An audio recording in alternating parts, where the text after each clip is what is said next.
বঙ্গবার্তায় এখন আবহাওয়ার পূর্বাভাস। কলকাতা পার্শ্ববর্তী অঞ্চলে 8-9 তারিখে খুব একটা সিগনিফিকেন্ট সেরকম নেই,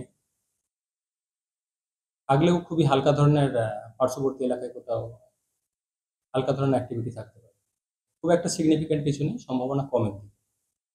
10 তারিখ থেকে সম্ভাবনা কিছুটা বাড়বে কলকাতা পার্শ্ববর্তী অঞ্চলের জন্য, বিক্ষিপ্ত বৃষ্টিপাতের সম্ভাবনা থাকবে পরবর্তী 3-4 দিন। অর্থাৎ সব দিন হয়তো হবে না, কিন্তু 10 তারিখ থেকে বৃষ্টিপাতের সম্ভাবনা বাড়বে কলকাতা পার্শ্ববর্তী অঞ্চলে। তাপমাত্রা খুব একটা পরিবর্তন থাকছে না আগামী 4-5 দিন। বর্তমানে কলকাতা পার্শ্ববর্তী অঞ্চলে সর্বোচ্চ তাপমাত্রা প্রায় 35 ডিগ্রির কাছাকাছি, সর্বনিম্ন তাপমাত্রা 27 ডিগ্রির কাছাকাছি, 27 থেকে 26-এর কাছাকাছি থাকবে। আর্দ্রতা বেশি থাকার কারণে অস্বস্তি কন্টিনিউ করবে।